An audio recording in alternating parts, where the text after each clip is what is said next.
Nick Ferrari at breakfast on LBC. Call 0345 6060 973. 10 minutes before 8 is the time. Let's move away from events. We will return with some of your calls events at that Asylum Hotel in Liverpool to other matters and our health, which is always a key factor, and the news that tens of thousands of patients across England will get quicker access to life-saving tests as 19 additional what are called CDCs, which are community diagnostic centres, will open this year. More details now from Conservative MP and Roads Minister Richard Holden, who joins me. Thank you for coming on, Minister. OK, can we find out exactly when will they be live and where will they be geographically? Good morning to you. Well, we've already got 92 of them up in operation. These ones are going everywhere from Dorset to Milton Keynes. We've got a target of around 160 of them before the end of the next couple of years, which will hopefully get another 1.1 million patients seen and diagnosed. One of the big things we saw during the pandemic was that diagnosis for many really important things didn't actually take place. It couldn't take place. So what we're trying to do is get that backlog of those people who really do need to be diagnosed dealt with as quickly as possible. So we've already got some of them up and running, around 143 approved and ready to go, really moving quickly towards that target of 160 across the country. How much is this going to cost, Minister? Well, you're looking over £1 billion for this, but it's an important investment in this diagnosis. And actually, the truth is, the quicker you catch things, the cheaper they are to deal with. So actually, hopefully, this will be something which actually reduces pressure on the NHS in the longer term, rather than on the other side, increasing pressure when things are more difficult for people to deal with. I have a note here that they could be located in a range of convenient settings, from shopping centres to football stadiums. Which football stadiums might be chosen, Minister? Well, I don't want to comment on ongoing commercial negotiations with certain football clubs, but certain football clubs are very well located, often got great parking, and this is all about getting as much access as quickly as possible to as many people who need it. So out there across the country, wherever it's required. And I think it's just a really important step forward in order to try and get, one of the biggest complaints I get from my constituents is that difficulty in getting those early stage diagnosis, having to wait, after an initial check with a GP to see somebody else. We want to get that diagnosis through and out the way. For a lot of people, that'll give them peace of mind. For other people, it'll mean catching really important conditions earlier. And it's just about how we can do that in the most effective and efficient way possible for taxpayers. Is one coming to North West Durham, Minister? Not as far as I'm aware at the moment. Right. We have seen some investment down the road. I've got a new hospital in the pipeline, which I keep banging on about, a community hospital to replace the ageing one at Shotley Bridge. So I'm hopeful that that will get fully signed off before too long by the Department of Health too. Now, of course, one could take a view that you go to one of these fantastic new CDCs and then you need to go to a hospital, but sadly, when you get there, the nurses are on a picket line. We don't appear to be any closer to a deal there, do we, Minister? And now we read that possibly A&E and cancer nurses will be coming out. Minister? Well, I really hope that we can get a settlement with the nursing unions. I hope we can get a settlement across all of our public services, actually. As a Transport Minister, I've seen my colleagues Mark Harper and Hugh Merriman doing a lot of debates with the RMT in recent weeks and months. I want to see settlements everywhere because I think that's what's most important. The biggest thing we can do in this area, though, really, Nick, is to try and get inflation down.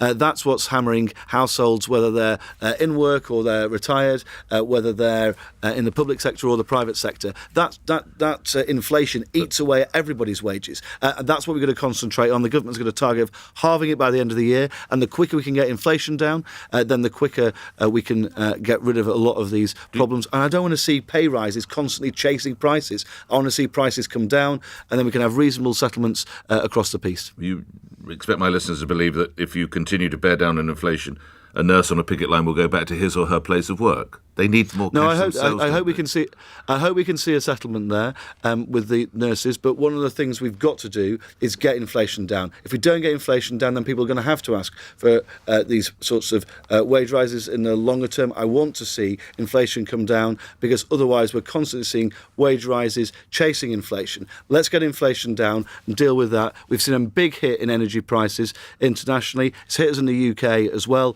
Let's get that inflation down, and then we can can then that removes a lot of the pressure that people are feeling in their pockets. Well, we're all feeling pressure in our pockets, so I wonder how you reflect on a story today, some research done by the Labour Party that shows that civil servants at 14 of the 15 main departments spent nearly £150 million on government procurement cards or credit cards in 2021, including £3,000 on photographs to hang on the wall of Rishi Sunak's office when he was Chancellor. How do my listeners benefit from £3,000 worth of, I'm going to call it artwork, on the Chancellor's walls? Look, I think that we need to see this all in context. What we I'd saw like to see in the photographs first, but go on. what we saw in 2009, the last year of the last Labour government, we saw almost £1 billion spent on these cards. Right. And in order to try and target some of this spending, what we did is we introduced major transparency reforms in 2012. The Public Accounts Committee did an investigation into it. The National Audit Office produced a report, I believe.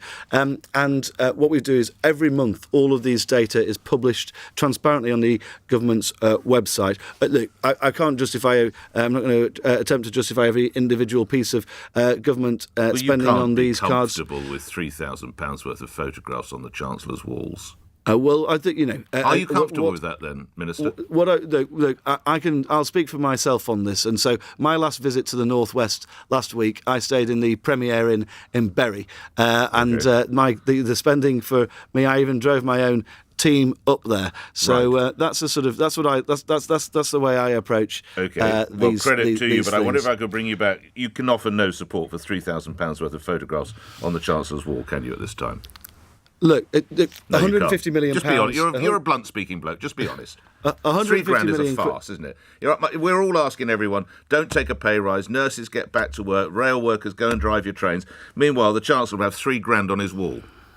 Look, as I said, 150 million quid because you're a decent last bloke. year, No, all right. £1 billion quid you're in in a hole 2009. Yeah, okay. We've seen an 85% reduction in spending on these cards. And I don't know why the Labour Party's pushing this at the moment, given it's an 85% reduction when they were last respectfully, sir, in office. It appalls my listeners.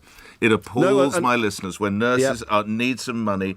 And we've spoken a couple of times. You're a pretty candid bloke, and and I've not even gone into the fact that Liz Truss decided to have £1,500 on a lunch and dinner at Jakarta's most exclusive restaurants. But we'll leave that there because you're in a hole. Let me ask you something else. Can Richard Sharp stay in position as the chairman of the BBC?